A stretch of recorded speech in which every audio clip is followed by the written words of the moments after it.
video is another concerned video po. Ang sabi niya is, hello Ma'am Che, for you po, what is the perfect vagina?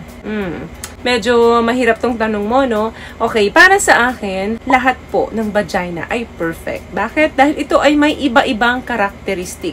At ang bawat karakteristik na ito ay of course special. Pero, kailangan ba talagang mamili ako ng isa kung ano talaga yung perfect para sa akin? Okay, ganito na lang. Para sa akin po kasi, wala talagang bad vagina. And I guess, all vagina are great. But, some are greater than others. So, okay ba yan, girls? Okay ba yung introduction ko? As long na ang vagina mo ay walang ipin, of course, perfect yan. Kasi hindi ka kayang kagatin yan. Okay, bukod dun sa great one, ano yung greater than that? Of course, number one dyan, the wetter, the better. Mas basa, mas maganda. Bukod sa hindi ka makakaramdam ng pain kapag ang iyong pipay ay basa sa tuwing kayo ay nagtatalik. Of course, sa mga kalalakihan, swabe rin ang pagpasok nito. Huwag kang mahiya kung nagbabasa ka kasi yun po ay reaction ng katawan natin. Kaya nga yung ibang lalaki ayaw talaga gumamit ng mga condoms niyan because hindi nga nila nararamdaman kung ano yung init at kung ano yung basa doon sa loob ng vagina ng babae. Another thing, vanilla,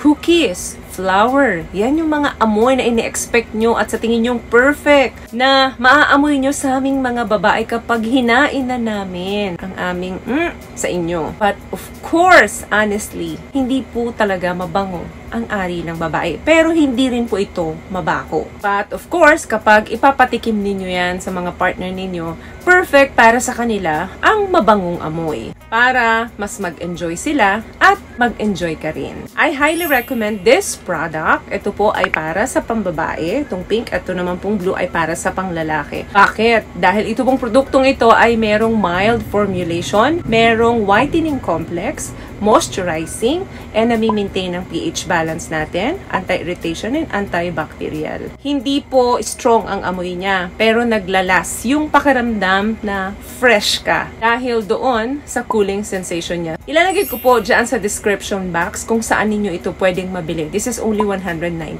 pesos. So, proven and tested ko na po yan kasi ako mismo ang gumagamit niyan for more than a year na. So, kapag ganyan ang amoy ng pipay and of course ng junjun natin, talagang perfect para sa atin yan. Another thing, para maging perfect ang ating, of course, ang orgasmic one. Ang mga kalalakihan, hindi naman sila bumababa dyan or tikman yung ating, dahil gusto nila. Dahil ang totoo dyan, ginagawa lang nila na bumaba sa atin because alam nila na yun ang gusto natin. Hindi ko naman po nila lahat. May mga lalaki talaga po na talagang gustong kumain or tumikim noon. Pero marami pong mga kalalakihan na ginagawa lamang iyan dahil alam nila na mag-e-enjoy ang babae dito. Kaya ang perfect para sa kanila, yung vaginang mabilis makatapos. Kasi kung pwede lang talaga, konting foreplay lang sa lalaki, then diretso pasok na yan. Ganyan, karamihan, di ko po nila lahat, ka-straightforward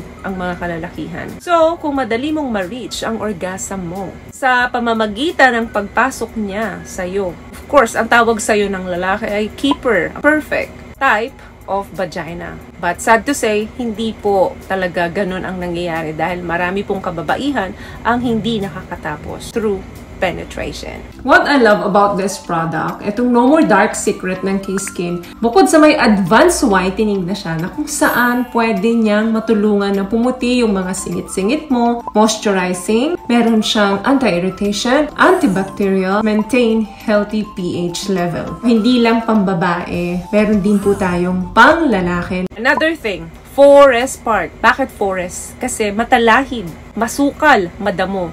Of course, para masabi mong enticing, inviting, or perfect ang vagina ng babae, dapat malinis ito tingnan. Kasi alam natin na ang balahibo ay kapitin talaga ng bacteria yan. So, pwedeng mag-cause pa ito ng hindi magandang amoy kapag bushy ang babae, no? So, okay na itrim-trim lang ang ating kasi protection din naman po ito. Pero yung sobrang madamo, hindi talaga inviting yan. Kahit tayong mga kababaihan, kapag masukal din yung ng ating mga partner, ano, hindi rin tayo masaya. Sino ba naman yung gusto na pahirapan mo pa yung sarili na hanapin mo kung ano yung tinutumbok mo dun sa area na yun. Siyempre gusto mo, pagbukas mo, andyan na agad, tada, yung malinis at mabangong niya.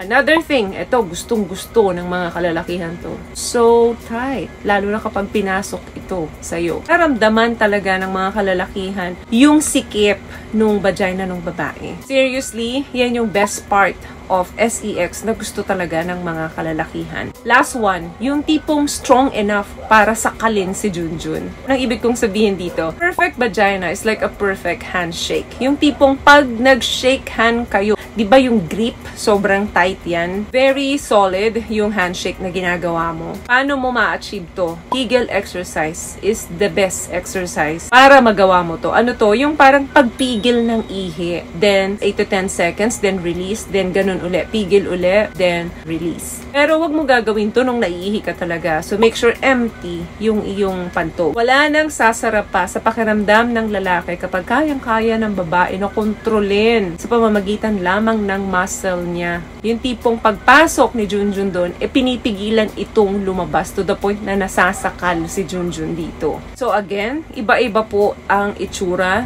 ng pipay ng babae. May nakasara, may nakabuka, may malaki ang clit, may maliit ang clit. But overall, lahat ng karakteristik na yan ay espesyal sa amin. So, yun lamang guys ang video natin for today. I hope may nakuha po kayong tips sa mga pinag-usapan natin ngayon. At kung nagustuhan niyo po ang ating video, please give it a thumbs up, comment down below, and also share this video na rin po sa mga kaibigan na sa tingin nyo matutulungan ng video natin. Once again, palagi po kayong mag-iingat at palagi po kayong manalangin. Thank you guys for watching and see you on my next one. Always love yourself and be a blessing. Bye!